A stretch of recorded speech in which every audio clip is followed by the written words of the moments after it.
Thank you very much, everybody. I'd like to begin by saying that we just completed a meeting with the Secretary of Treasury, Steve Mnuchin, and Secretary of Transportation, Elaine Chao, on proposals regarding the airlines and the airline business. And we're working very closely with a lot of different people. We'll be probably putting out a proposal and giving them some of the details, some of the very powerful details over the weekend. It's moving along quickly.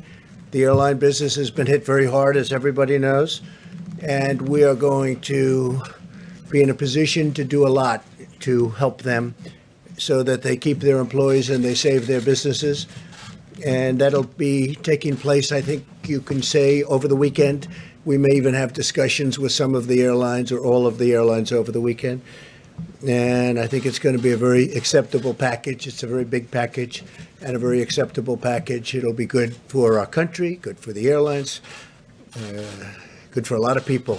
Likewise, I just spoke with the president of Russia, Vladimir Putin, and the king of Saudi Arabia, King Salman, and we had a big talk as to oil production and OPEC and making it so that our industry does well and the oil industry does better than it's doing right now. It's the numbers are so low that there'll be layoffs all over the world. There'll be certainly layoffs in this country. We don't want that to happen. We built a great energy business in the United States.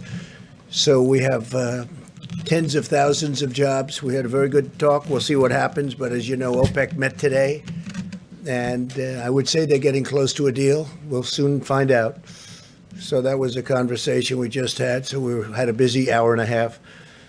And let me begin by expressing my sincere gratitude to the American people. Millions of Americans are making profound and difficult sacrifices in their own lives because they know it will save the lives of countless others, and that's exactly what it's doing. You see what's happening and where we are, where we stand, and hopefully we're going to be opening up. We can call it opening very, very, very, very soon, I hope. Together, our people are writing one of the most noble chapters in the proud history of our nation. Americans are also encouraged to learn that Boris Johnson, Prime Minister, has been moved out of intensive care. That's a tremendous statement. And we continue to pray for him and his fast recovery. That's a very, very positive development. As the New York metropolitan area continues its battle against the outbreak, the full power of the federal government is there to support them. As you know, the Javits Center has now been fully converted into a 3,000-bed hospital, one of the largest anywhere in the country, and by the incredible professionals. I have to say the Corps of Engineers, what they can do is just incredible. They've done a fantastic job, and they're building nationwide 21 temporary hospitals and care facilities, adding 17,000 hospital beds. And they did that all within a very short period of time. It's incredible what they've done. Army Corps of Engineers and FEMA has been fantastic. Our sweeping airlift operation to keep doctors and nurses supplied with protective equipment. Project Airbridge continues to expand with more than 24 flights already completed and 49 additional flights now scheduled in the near future. So that's been very successful, and that gear and those outfits are being handed out. As they arrive, they're going directly to point. The American medical system continues to perform beyond our highest expectations, reminding us that the United States is blessed with the most advanced healthcare and the most skilled healthcare workers anywhere on the planet. Other countries are looking to what we're doing, and our testing operation has now become far and away the most sophisticated and the best anywhere. And we want to thank all of the heroes on the front lines as they fight to save American lives. We're at the top of the hill, pretty sure we're at the top of the hill, and now we're going downward. In some cases, we've already started that process. Earlier today, I spoke with hundreds of mental health leaders and advocates from around the country to discuss the vital work they're doing. We had the top doctors in the country, some international doctors. Mental health, big factor. Not only has the virus inflicted immense physical suffering on many people, but also mental and emotional suffering as well. Even though we're staying physically apart, no American is alone, and we're all in this together. But the mental health doctors and experts, it's a very great call. It was a very interesting call. They're working very hard. We're also seeing encouraging signs in our race to develop breakthrough treatments and therapies. Pfizer revealed today that it has found a promising new treatment that might prevent the virus from replicating, and that it hopes to begin testing in clinical trials very soon. It's going to be very, very soon. They have great feelings for this particular therapy, and they think that a lot of good things are happening through the FDA's Coronavirus Treatment Acceleration Program. 19 therapies and treatments are now being tested, and 26 more are in the active planning or clinical trials. So we have 19 therapies being tested currently, and 26 more are in the active planning for clinical trials. That's a big statement. That's a lot.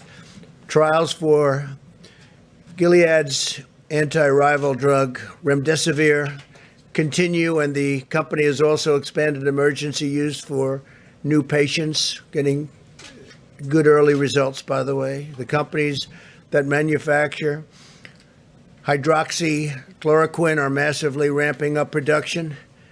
As you know, many people are recommending strongly Z-Pak be added, the Z-Pak, and also zinc. And the federal government continues to build our stockpiles and distribute millions of doses for doctors to use as they see fit.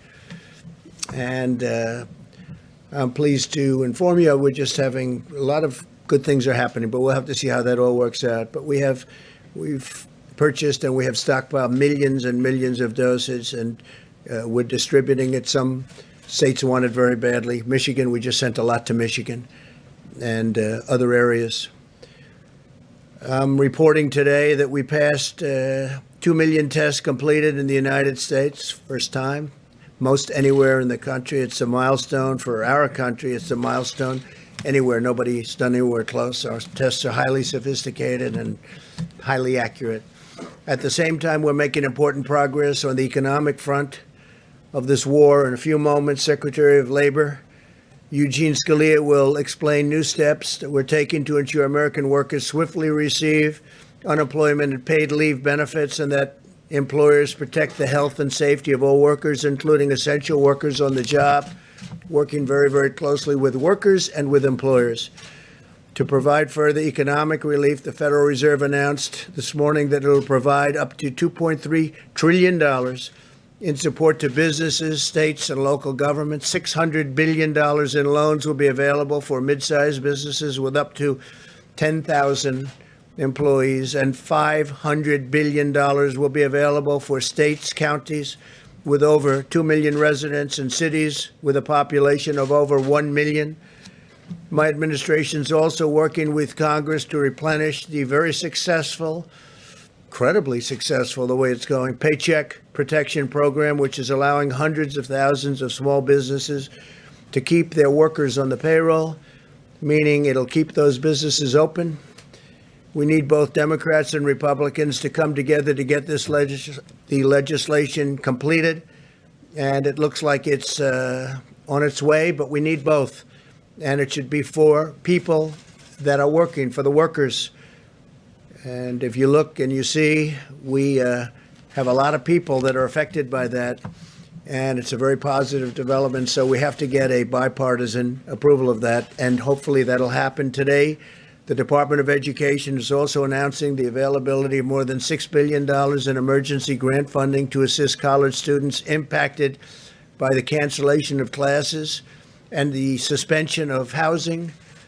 A lot of people had a lot of things suspended. Housing is one of them. Previously, we waived student loan payments for 6 months. So student loan payments have been waived for 6 months, and we'll discuss it after that, may go further. Although this medical war has separated our citizens for a period of time, it's also united our entire nation. I think I can say, like almost never before, Americans are moving forward with common purpose and shared resolve, determined to vanquish the virus and lift our nation to even greater heights. We are supremely confident in the magnificent future that awaits the American people. And with that, before I invite our Vice President, our great Vice President, and Gene Scalia to speak, we'll take a few questions, and then I'm going back into negotiations on oil and on airlines. Yeah, please. Talk a little bit more about your conversation with President Putin and the King. Yeah, I had a very good conversation. Did you organize that call, and do they understand the problems they're causing with Yeah. the oil output? Yeah, situation? no, there's so much production, nobody even knows what to do with it. That's how it's working. And Saudi Arabia and, as you know, Russia, it's well known that we're producing a lot, and they were perhaps fighting with each other over the production and the amount of oil being produced. And frankly, there's not enough room to even store it. Our storage is now full, going to be very soon. Our strategic national storage is, I said, this is a great time to fill it up, load it up with oil that frankly is at pricing that nobody's ever seen before. I don't think we've seen this probably since the 1950s. That was with big dollars. So we'll see what happens. The conversation was very good. They're getting close to a deal. That's OPEC and many other countries outside of OPEC, and we'll see what happens. Still fighting with each No, other? I think they were getting along very well. We had a very good call. I think it was a very good call. We're going to see what happens, but it was a very good call. They'll probably announce something either today or tomorrow, one way or the other. Could be good, could be not so good, but I think one way or the other. Go ahead, Jim. Yeah, Mr. President, how can the administration discuss the possibility of reopening the country when the administration does not have an adequate nationwide testing system for this virus? Don't you need a nationwide testing No. system for the virus before you reopen the We have a country? great testing system. We have the best, right now, the best testing system in the world. But there are certain sections. Test right now. There are certain sections in the country that are in phenomenal shape already. Other sections are coming online, other sections are going down. And we, in addition to that, are giving out millions of tests, and every day we're doing it exponentially. We're picking up, and what we'll be doing in the very near future is going to certain areas of our country and do massive testing. It's not necessary, but it would be a good thing to have. Don't you need that, Go though, ahead. Mr. President, to make sure people are safe going back to work? You don't want to send people back to the workplace. We want to have it, and we're going to see if we have it. Do you need it? No. Is it a nice thing to do? Yes. We're talking about 325 million people, and that's not going to happen, as you can imagine. And no, it would never happen with anyone else either. Other countries do it, but they do it in a limited form. We'll probably be the leader of the pack. Please. Mr. President, what do you say to the 16 million Americans, more than 16 million Americans who have lost their jobs in the last 3 weeks and fear that the economy won't just bounce back, like you said? Well, I think the economy is going to do very well. Now, that's just my feeling. It's a strong feeling. I've had good, proper feelings about a lot of things over the years, and I think we're going to do well. We're doing it looks like we're at the lower end of the curve in terms of death, which is a terrible word, a terrible dark word that we've experienced like nobody's ever seen before in this country. I mean, we have numbers that are terrible, but when you look at the lower levels of 100, lower prediction levels of 100, 120,000 to 220,000, or if we did nothing, up to 2.2 million people, we're looking at a much lower level than the level of, I hope, than the level of 100,000. So we're going to see. We're going to have to. You can never do anything about the people that lost their loved ones and lost their friends, and I mean the great friendships. And I'm not sure a lot of people will ever be the same, but I think our country, from an economic standpoint, will end up being stronger than ever. We have tremendous stimulus. We have tremendous stimulus plans. We have things in the works that are going to really, I think, fire the country. I think that what's going to happen is we're going to have a big bounce rather than a small bounce. But we will be back. And I think, honestly, I think our country is going to be back from an economic standpoint. Again, you can never replace the people that were lost, and to their families, certainly you can never do a thing like that. But we will have succeeded in many ways, hopefully keeping the number way below our minimum numbers, and also from an economic standpoint. You know, we met with the mental health people today, and that takes this is taking a tremendous toll mentally on a lot of people. And I think we're going to open up strong. I think we're going to open up very successfully. And I'd like to say even more successfully than before. Please. Thank you, Mr. President. Oil is trading today at about $23 a barrel Yeah. in New York. Where would you want to see the price? Do you want it at $30, $40, $50 a barrel? Well, I want to see it where there's a certain market, but I also don't want to see it where people have no idea. You know, we'll be opening up areas for storage of oil, massive areas for storage of oil, because oil today is not selling. And what happened is the virus knocked out 40% of the market. Immediately, you know that, you know the number, 40%. Now, there was a lot of oil, but it was very controllable. All of a sudden, they lost 40%. You look at the roads, you look at the car, you look at what's going on. There's nobody driving. There's no reason for it right now. That'll start coming back. But we are storing millions of barrels of oil that nobody thought would even be possible. Frankly, ships turned out to be a good business for some people because they're filling up tankers, sending them out to sea and not saying where to go. They're just sitting out there loaded up with oil. So we want to save our energy in this country. We want to make sure that our energy companies, businesses, and employees, workers, remain strong. So that's how I'm involved. And I think that's going to happen. So right now, if you look, you're probably talking 23, 25. If they announce a deal, we can get it up. We need a minimum number so the companies don't go out of business. So they're not going to lay off all of these energy workers who are important to our country. And, you know, we're now energy independent. We could do something where we only used our oil. But I think the long-term benefit is to be able to just go with the market. And it's going to work out. It's all going to work out. If you looked at 3 weeks ago, as you know, as we talked about it, 3 weeks ago and 2 weeks ago, this was catastrophic. I think it's really hitting bottom. And I think that, I mean, we've had a bottom, but now at $23 and $25 and probably heading up.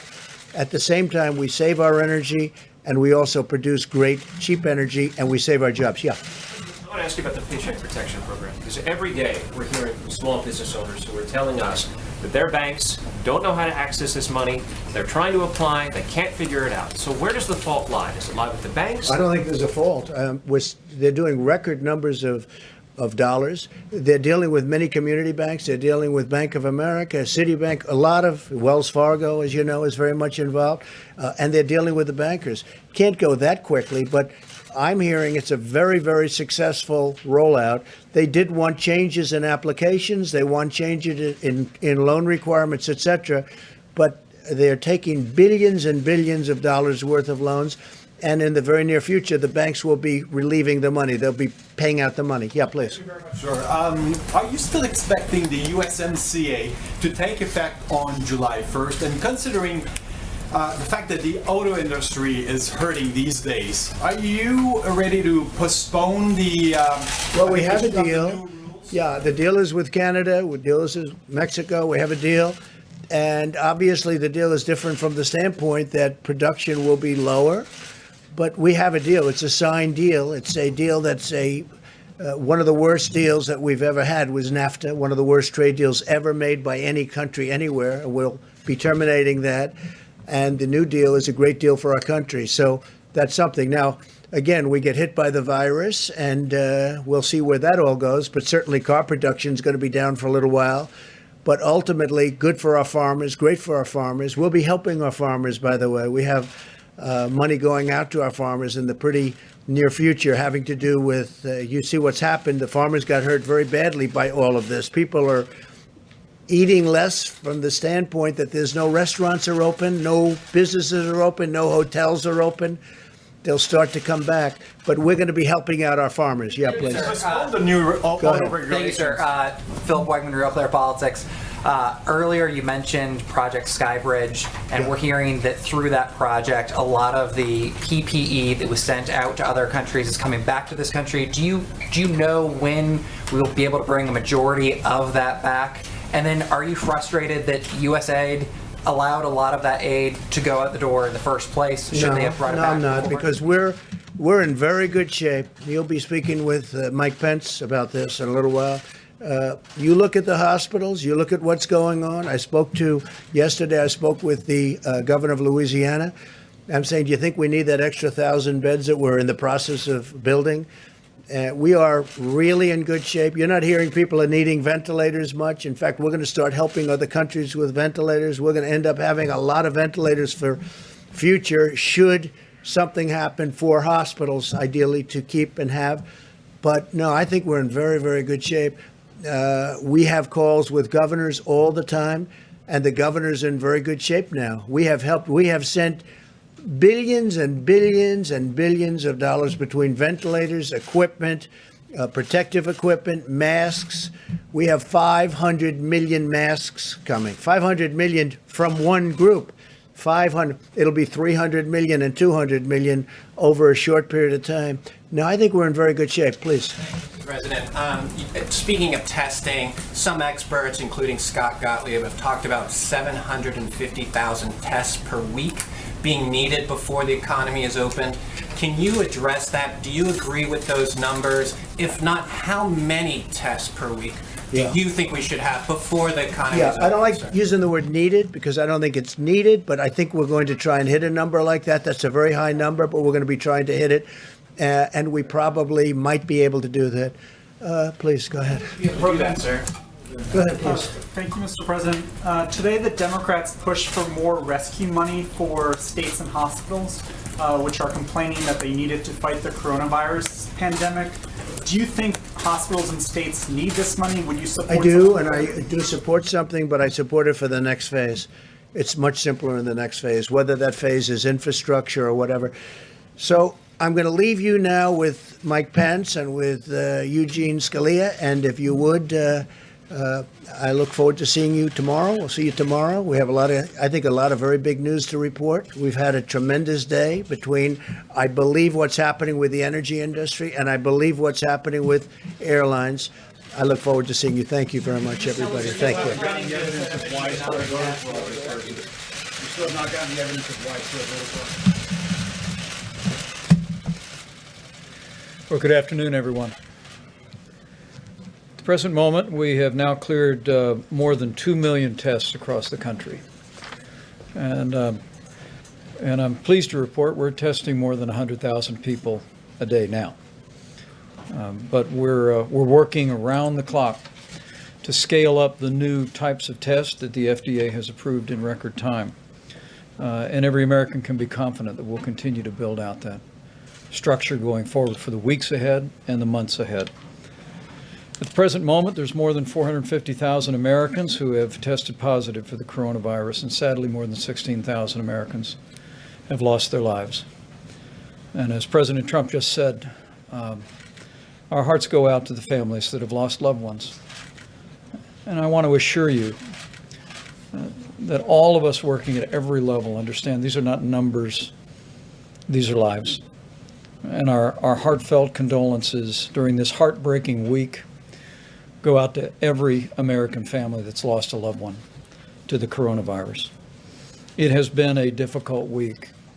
But as Dr. Birx will reflect in just a few moments, as we look at the data literally on a county-by-county basis every day, we continue to see evidence that in areas where the epidemic has impacted most, the greater New York City area, Louisiana, the Detroit metro, the Denver metro, we continue to see evidence of stabilization. And it appears, as Dr. Birx suggests, that we are close to the peak in each of those areas so impacted. We also express gratitude and appreciation for the people of California and Washington State, who continue to be low and steady in the number of cases that are emerging there.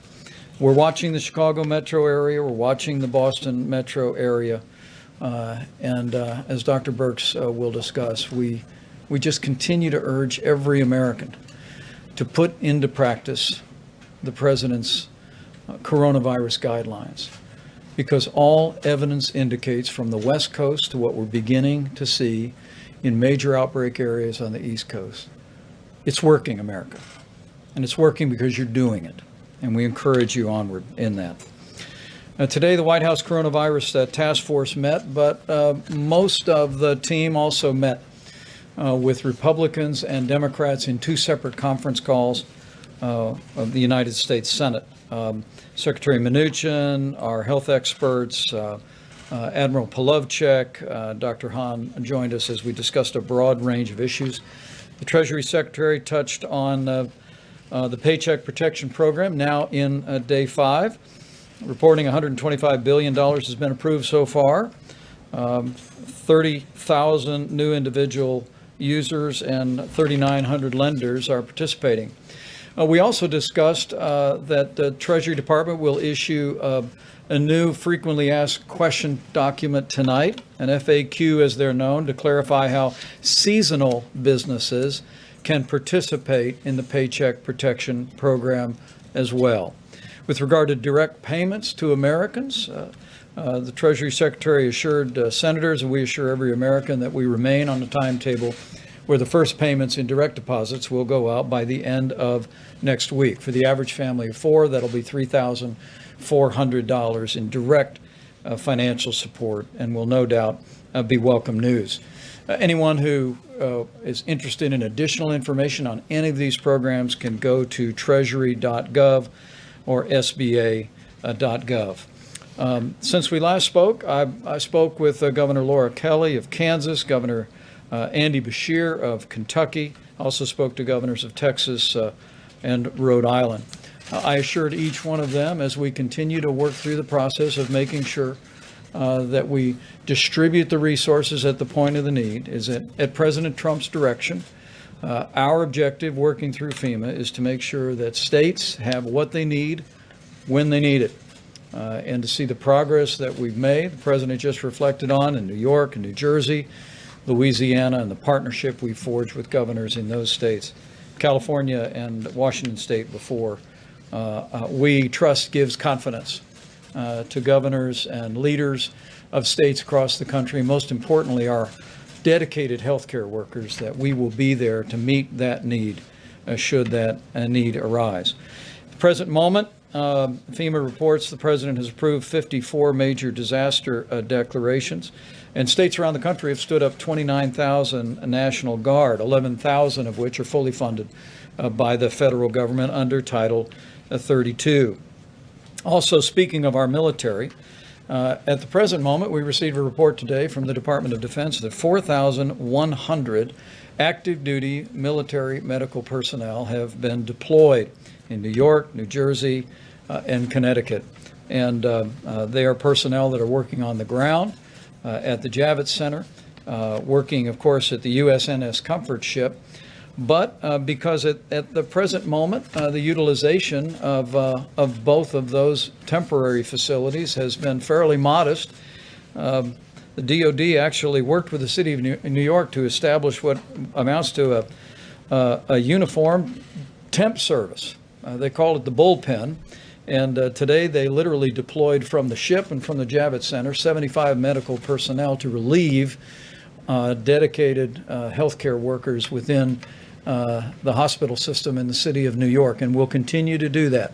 We're going to make sure those federal temporary hospital and Javits Center is fully staffed. We'll make sure the USNS Comfort is staffed, but the physicians, those military personnel, are going to also be deployed across the city to bring much needed relief to our healthcare workers in our system. From the VA standpoint, we've opened up VA facilities in New York City, East Orange, New Jersey, Detroit, Michigan, and we are opening up the VA facility to coronavirus patients in Shreveport, Louisiana. Finally, I mentioned that today we exceeded more than 2 million tests that have been performed across the country. And also, literally, working with the U.S. Public Health Service, states around the country have stood up hundreds of drive-through testing sites. And just this week, FEMA and the U.S. Public Health Service announced that we will give an option to states to transition from a federal testing site, dozens of which have been assembled around the country, to a state-managed site. I want to emphasize that this is an option. We believe it gives states greater flexibility to style sites or manage sites in areas that they think are most important. But we're also processing requests for continued federal participation in states from New Jersey to Louisiana to Illinois, Colorado, and Texas. And we want to assure people in communities all across the country that we'll continue to partner with states to the extent that they prefer us to be a part of it. With regard to the air bridge, 3 flights were scheduled to arrive today in Chicago, New York, and Dallas-Fort Worth. 49 flights are scheduled over the next 3 days. And we continue to work supplies. We continue to literally leave no stone unturned around America and around the world. We're literally in the process of acquiring tens of millions of supplies that are being brought into a distribution system organized out of FEMA and focused on the areas most in need. We're also bringing real innovation, and at the White House Coronavirus Task Force today, we tasked the FDA and CMS to review the feasibility of allowing hospital workers to use cloth gowns for performing procedures. It was observed that 20 years ago, most physicians and most surgeons wore cloth gowns every day and laundered them, but it's transitioned to disposable gowns, and we're working very rapidly in the next 24 hours, and we'll have guidance for hospitals and healthcare workers about the ability to in effect recycle gowns and make sure that we have the supplies that we need. As the President mentioned today, the President and the First Lady and I and my wife Karen were honored to be a part of a conference call with mental health professionals from all around the country.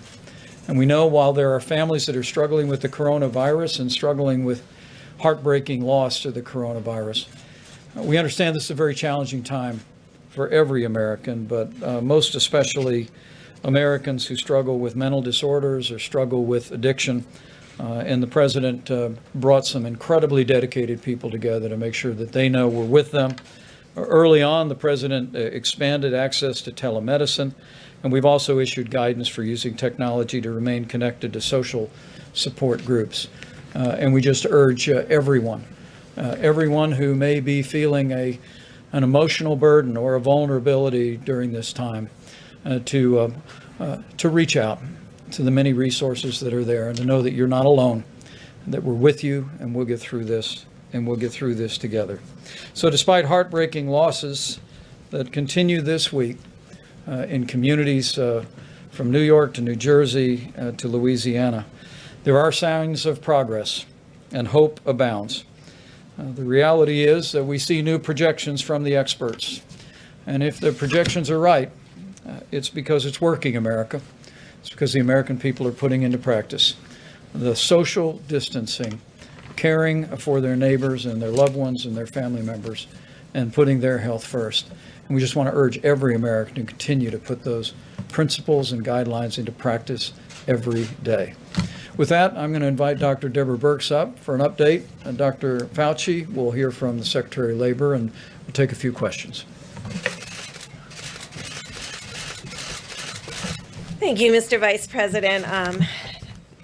So I wanted to cover today not only what we're seeing across the United States, but some of the testing data to assure from the prior question, if we're testing, I'm sure you're following our numbers every day, and the amount we're going up, about 118,000 to 120,000 per day are being tested. So we're way over the 750,000 per week currently. We have some statistics. Now remember, we required this, thanks to Congress, to be reported. We have about 75% of that test data in now. About 1.5 million of those tests have been reported in. I just wanted to give you some ideas, because sometimes we think that we're only testing in the hospitals, that this should give you an idea of the quantity and the types of tests that have occurred. So we've tested over 200,000 young people up to age 25. They have about 11% positivity rate. Over 500,000 people between 25 and 45. They have a 17% positive rate. Now remember, in order to get tested, you have to have symptoms. So this gives you an idea of the number of people who have symptoms that are not infected with coronavirus. Another nearly 500,000 people between 45 and 65, their positivity rate is 21%. Another nearly 200,000 between 65 and 85, 22% positive, and a small group of about 30,000+ individuals over 85, and they have a 24% positivity rate. And so this gives you an idea of we're testing throughout all age categories. I see a lot of men in the audience today. I just want to remind them about the importance of healthcare. Of the male-female ratio, 56% of the people who are tested are female, 16% positive, 44% male, 23% positive. So again, it gives you an idea about how men often don't present in the healthcare delivery system until they have greater symptomatology. This is to all of our men out there, no matter what age group. If you have symptoms, you should be tested and make sure that you are tested. We appreciate you engaging in that, and also really recognizing the issues about comorbidities and making sure that we're addressing those. I had a series of great calls with about 17 states that are in our more rural areas, specifically around our indigenous people and tribal nations. It was a very reassuring call, and we are testing across the country. We do have about 63% of states that have less than 10% positive despite significant testing. And within the indigenous peoples and tribal nations, they're seeing the same thing that we're seeing across the nation. Increased issues among those with comorbidities and those of elderly, but also issues in nursing homes. And so they are testing, many of these states are still capable of doing full contact tracing. And so they've been doing contact tracing from nursing home outbreaks and other outbreaks. It really gives us a clear impression of no matter what we do in the future, we need to really ensure that nursing homes have sentinel surveillance. And what do I mean by that? That we're actively testing in nursing homes, both the residents and the workers at all times. That is where, and that's how we saw this at the beginning. That's what we saw in Washington State. And that's what we're seeing in many of the states that have very low case attack rates. The other thing that I want to leave you with, we certainly know how desperate and difficult the situation has been in New York over the last few weeks. And we've been telling and talking about how this would be the week that would be most difficult because of the large proportion of cases that are coming from the New York metro area. What's been encouraging to us, those early states outside of Washington and California, which still have extraordinarily low attack rates because of their level of mitigation, all of the new areas that are having new increasing cases, we talked about them yesterday, Washington and Baltimore and the Philadelphia metro area, that includes Camden, Wilmington, and the counties around Philadelphia. We're seeing that the case numbers, what we'll get to as far as attack rates, we talked about 1 in 7 in 1,000 in New York that are being measured. These are coming in even with their progress up their curve in the 1 to 2 per 1,000 range, showing that when you start mitigation early, it has a very different impact. All of this data is coming together, the testing rates, the seropositivity, the age groups, who really needs hospitalization, ICU, the innovative pieces coming from, we heard a great report from Louisiana this morning on the phone call where they talked about a minimum now of 40% of people coming off of ventilators alive and leaving the hospital. This is very encouraging to us. Really shows amazing progress clinically at each of these hospitals and the real lessons what we're learning and sharing across hospitals. But really shows us that the original outbreaks were very large, but the newer ones that we talk about in Washington and Philadelphia and Baltimore, it looks like their attack rates and the attack rates in Denver and some of these other states that we have been talking about are much lower. than New York and New Jersey. And this gives us hope about really understanding how to integrate this information together, not dealing with a model, but the real life cases that are occurring and understanding how to move forward together to really have a different future. So thank you very much. Thank you very much, Mr. Vice President. So just reflecting about what we've been doing over the last few days, remember last weekend when we made the forecast that this would really be a bad week? As I mentioned yesterday and the day before, it is, in the sense of deaths, a bad week. In fact, every day there seems to be a record of number of deaths compared to the day before. In fact, New York today had, again, another record of, I think the city itself was about 820 plus deaths. But what we were predicting with the increase and the real adherence to the physical separation, the guidelines that the Vice President talks about, the physical separation, at the same time as we're seeing the increase in deaths, we're seeing rather dramatic decrease in the need for hospitalizations. Like I think yesterday was something like 200 new hospitalizations, and it's been as high as 1,400 at any given time. So that is going in the right direction. I say that, and I always remind myself when I say that, that means that what we are doing is working, and therefore we need to continue to do it. I know I sound like a broken record. That's good. I want to sound like a broken record. Let's just keep doing it. I get questions a lot, Dr. Birx and I, about these numbers, the projections that you went with from 100,000, 200,000, now down to 60,000. That's a sign that when, as I keep saying, when you take the data you have and you reinsert it into the model modifies. Data is real, model is hypothesis, okay? So that's what you have to do, and that's what I think we're seeing. The other thing that's some just broad general good news from the standpoint of a scientific standpoint, that there are a lot of candidate potential therapeutics that are going into clinical trials now that we're sponsoring at the NIH, the kinds of clinical trials that will give us the answer. Are they safe? Are they effective? And just what is the capability of using them under what circumstances, as prophylaxis, as treatment, in early disease, in late disease.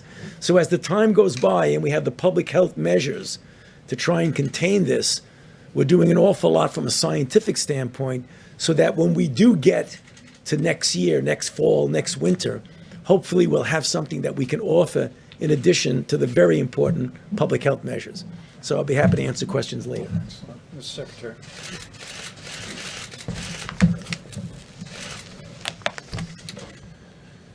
Mr. Vice President, thank you, and thanks to the task force, and of course, thanks to the President for his leadership. The important public health measures that have been discussed so much in these briefings in this room have had a large impact in American workplaces. We saw that again today as the Labor Department released figures showing that 6.6 million new unemployment claims were filed last week. We're all mindful, the President mentioned this, that the American people are making difficult sacrifices. That has included being furloughed, laid off, or having a small business struggle. That said, American workers can be encouraged by how swiftly and comprehensively the President and Congress have responded. 3 weeks ago, the U.S. had never had a law requiring paid sick leave at U.S. companies. But 3 weeks ago, the President signed the Families First Coronavirus Response Act, which did provide paid sick leave, as well as expanded family and medical leave for employees at small businesses, with those small businesses being reimbursed dollar for dollar for having provided that leave. Last week, we at the Labor Department issued rules to implement these leave requirements of the Families First Act, and we've been in near constant contact with employers and employees to help them understand the law, and in a number of cases already, to help workers get the leave that they were entitled to. Another unprecedented benefit for workers was provided in the CARES Act less than 2 weeks ago. That law, as you know, includes a $600 a week plus up to unemployment benefits that are provided by the states. We have millions of unemployed Americans who are making a sacrifice for our national well-being. These bonus payments, and they're unprecedented, the government has never provided a plus-up unemployment payment like this. These payments are intended to make those workers whole as near we can. This temporary benefit is available not just to employees, but also to the self-employed and gig economy workers. Before the president signed the CARES Act, gig workers, independent contractors were not available for unemployment compensation. Today they are. At the department, our team has worked day and night to enable states to make this benefit available. I'm pleased that a number of states are now making those $600 additional weekly payments. More states will follow in the coming days. How long it takes will vary by states. Some states' systems will take longer, but we at the department will continue to support them. We have already dispersed $500 million to states to help them with their systems and making these payments. We have another $500 million that we're ready to release. And for workers who don't get this benefit when it's first due them, states will be able to catch them up later when their computer systems are able to make these payments. Let me add that we're also mindful at the Labor Department that many Americans remain in the workplace, including on the front lines in our hospitals, as well as our emergency responders. My department's Occupational Safety and Health Administration, or OSHA, has been providing guidance to employers and employees on coronavirus since the early days of this health emergency. We are fielding and responding to calls from workers worried about their health, and sometimes from workers who believe they've been illegally disciplined by their employer for expressing health concerns. We will not tolerate retaliation. OSHA will continue to work with workers and employers to keep workplaces safe, using all the tools available to us, including enforcement if needed. I wanted to finish by commenting on the Paycheck Protection Program, which we heard about earlier, run by the Small Business Administration. This, of course, is loans to small businesses to enable them to meet certain costs, including utilities, rent, and, most important from my perspective, payroll. As you know, if these companies receiving the loans keep their workers on payroll, these loans are largely forgivable. Here's why that program is so important from my perspective. We're seeing unemployment filings right now of the like that we've never seen before. But these numbers aren't the result of an underlying weakness to our economy. Our economy has been vibrant, incredibly strong just weeks ago. If, as we've heard again today, if we are disciplined now and adhere carefully to the guidance being provided by health authorities, we'll get that economy back. The president spoke at the State of the Union of the blue-collar boom we are experiencing. We want to lay the groundwork now for a blue-collar bounce back. We'll get there in part by helping companies hold on to their workers, which is what the Paycheck Protection Program does. Keep them on payroll so that when businesses are ready to reopen, they have the workers they need and Americans have jobs. We will continue at the department, and I know here at the White House, to be laser focused on American workers and jobs until this is done. So thank you very much. Very well done. Thank you. Great job. Great. We'll take a few questions.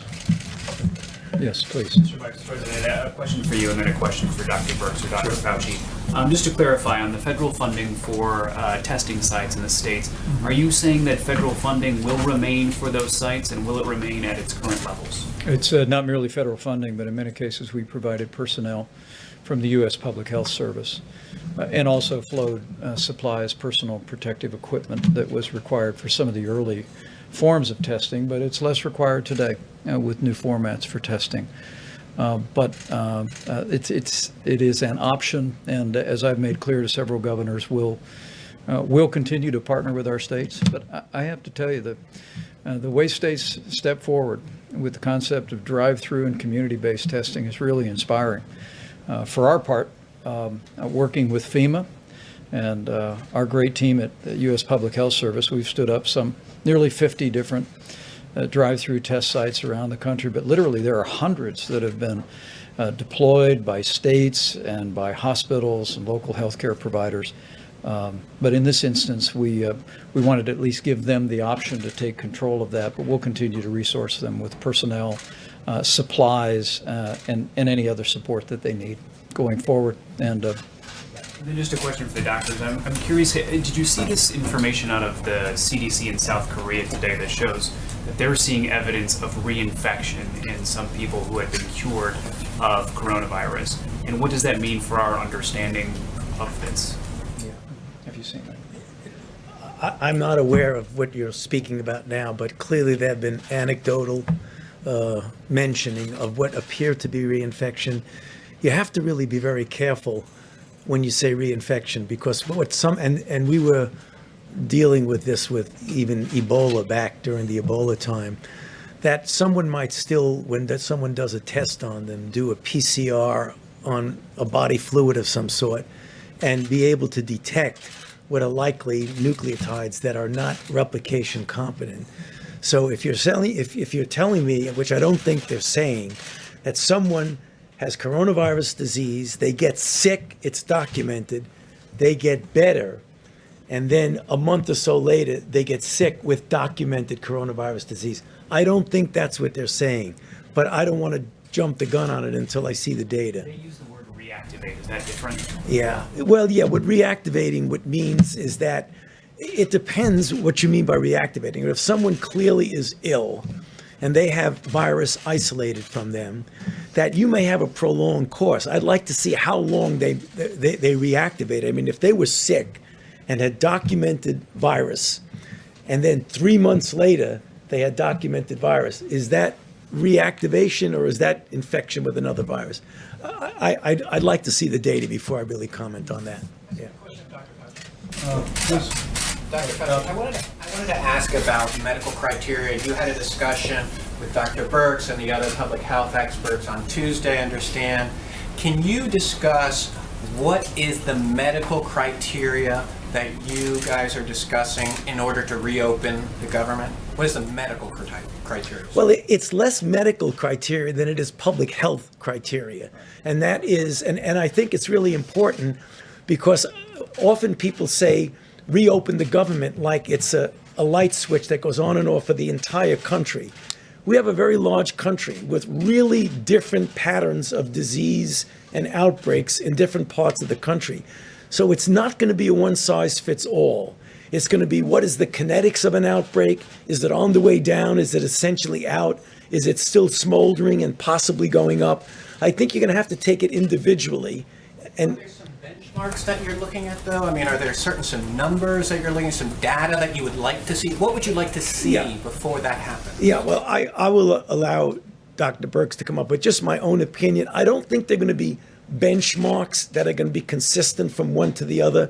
For example, I would not want to pull back at all in New York until I was clear that that curve really was doing what we've seen in other countries, a very steep decline down. And we had the capability, if there was a resurgence, of having everything in place to be able to do the containment as opposed to struggling with mitigation with what we've been doing. That's different than a relatively smaller city, town, or whatever you, in the Midwest or mountain regions, which is generally very well controlled. What I would want to see, do we have the capability of doing the isolation, contact tracing, and suppression of it? So it really varies differently. So I don't think there's one medical criteria. But Deb, if you want to speak to it. Thank you. So it's what I tried to cover in the brief presentation I gave. In talking to the 17 states that have indigenous populations and tribal nations and discussing with them what they were doing generally and what they were doing specifically through the Indian Health Service, they discussed the ability to find new cases and doing full contact tracing. And so they have strike teams. They are very well organized. You don't hear about them every day, and that's why I wanted to call them out. They are really doing amazing work at their public health institutions with their governors and their mayors, and they are in full contact tracing. Yes, they're doing social distancing, but they're also doing full contact tracing and understanding all aspects of their epidemic. So we're looking at those pieces, as well as when I was talking about blunting, really, when you're starting to go up that curve, having that unbelievable blunting where you only get evident attack rates. And I want to be very clear about that. When we see cases, these are symptomatics that have been diagnosed. There's clearly, we believe, people we don't see. And that's why the antibody test is going to be helpful to us to really define that.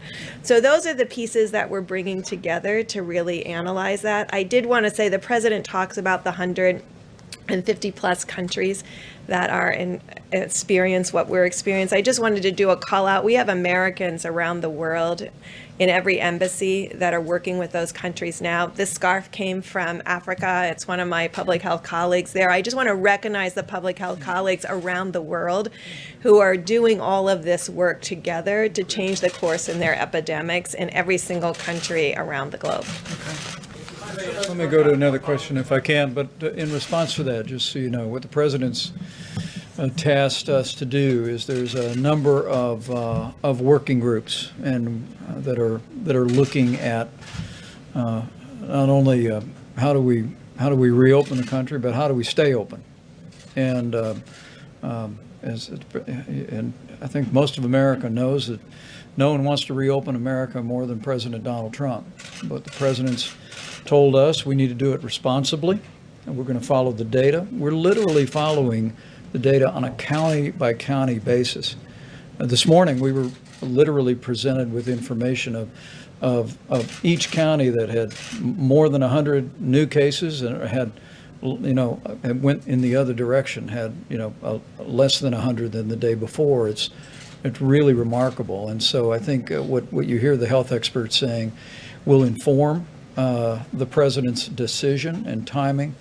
But make no mistake about it, that the best thing we can do to reopen America is put the coronavirus behind us, to reach the end of that curve with as little loss of life or hardship as possible, to have in place that we soon believe we will, the kind of therapeutics, I call them medicines that make you feel better, by this summer, to have more widespread testing that we're scaling up each and every day, and also to have the kind of guidance that the CDC is even now developing for businesses large and small, for families and for schools, for that day that we do reopen America.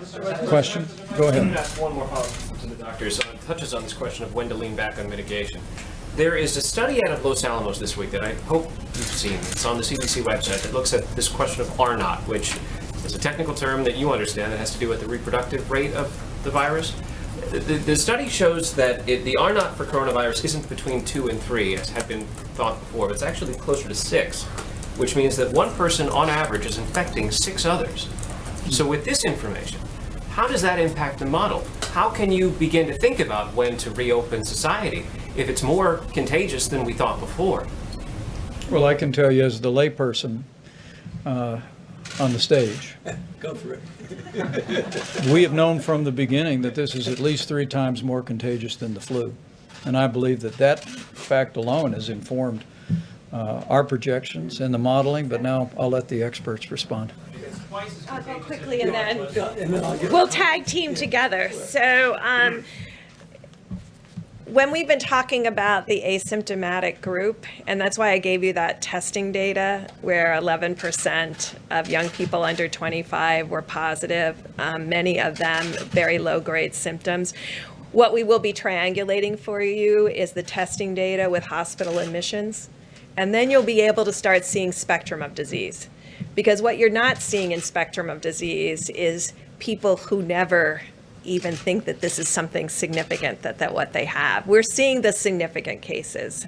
In testing, you can see that we're getting a lot of people in with symptoms aren't positive. And so really finding out what is the R0. Is it 6? Is it 5? And the only way to do that at this point right now is to get the antibody tests out there and go into these places that had significant disease. When we talk about attack rates of 7 per 1,000 like New York and 5 per 1,000 in New Jersey, and test the healthcare workers, the first responders, all of the nursing homes for antibody, and really get to your question. Because right now it's still theoretic. We understand they're modeling this, and we will get the data to actually look at that. You will see what others have been presenting. So you presented the 6. What others are presenting, importantly, is they're modeling what's happening with mitigation. And they're publishing that the R naught with mitigation is approaching like 1.3 and 1.5. So that, think of what that is. If it was 6, and then with mitigation, we have it into the 1s, that really shows the power of the American people. No one has varied R naughts like that without a vaccine. But this is what's happening with really the power of the American people, Tony. Ditto to everything that Dr. Birx said, but I couldn't help but thinking when you talk about, you know what the worst enemy of an R naught is? Physical separation. How about one more? But do we have Not one more. Go right ahead. testing capacity in the country right now to reopen in the foreseeable future? I mean, because the president talked about 2 million tests. Are we going to have the testing capacity needed to make Americans feel comfortable going back into their workplaces? I mean, it seems to me that is a pretty critical question at this point. People are not going to want to go back to work if they think their coworkers might be carrying the virus. If we're not testing enough, how do we know it's safe to go back? Well, I think the American people see the incredible progress that's been made after President Trump brought in the largest commercial labs in the world to scale testing, the likes of which we've seen. We are, as Dr. Birx said, well over 100,000 Americans being tested every single day. We have an antibody test that is coming online. Abbott Laboratories literally has thousands of machines across the country. We're working with hospitals and labs around the country to activate those machines for the 15-minute test. Do we have enough testing right now? Well, let me say we're moving every day toward meeting that moment. But let's be clear: reopening the country, as the president is very anxious to do at the earliest responsible moment, will be through a combination of facts. First would be that we are at the end of the coronavirus for most major communities. Another piece of that is that we have therapeutics for Americans to take medicines if they contract the disease. Another piece of that is guidance from the CDC to public institutions, to businesses large and small, about how to conduct themselves in a safe and a responsible way. And testing is also a piece of that. And as Admiral Joie has reflected, we are spending a great deal of time expanding testing today. Every single day, there's more and more tests across the country. But we're also working to scale testing that as we move into this summer and move into the fall, we'll have the testing we need to do what these doctors call not diagnostic testing, which is to take a test of a person that has symptoms, but surveillance testing, so we can identify people that may have had it and may be immune, versus people people that we just need to know whether or not they were ever exposed or and were not exposed. How about one more quick question here, if I can? I think he had one right here, or I'll go to you in the back. Thank you, Mr. Vice President. In the next few weeks, the Supreme Court is set to rule on DACA and on the Deferred Action for Childhood Arrival, and about 30,000 of those people who are under that program are frontline healthcare workers. Is the administration in any way ready to protect them if the ruling comes in your favor and takes the protection out and they can no longer work in the health field as they're needed right now? Well, I think the president's been very clear on his desire to reach a solution on that issue with the Congress. But let me say, whether it be healthcare workers or people working in food supply, other people working in critical infrastructure, we're incredibly inspired by the way people across this country are stepping up to keep healthcare rolling and available. A high quality of care, even in areas deeply impacted by the coronavirus. And also, as we said the other day, hardworking people in our food supply, from the farmers to processors, to distributors, to truck drivers, to grocers. We received a good word that over the last several days, we've actually seen a significant drop with one major company in absenteeism. We issued new guidance from the CDC about how people who may have been within close proximity to someone who had the coronavirus could return to work before the 14 days if they didn't have a fever, if they tested themselves twice a day and returned with a mask. But the dedication of people to continue to work is truly inspiring.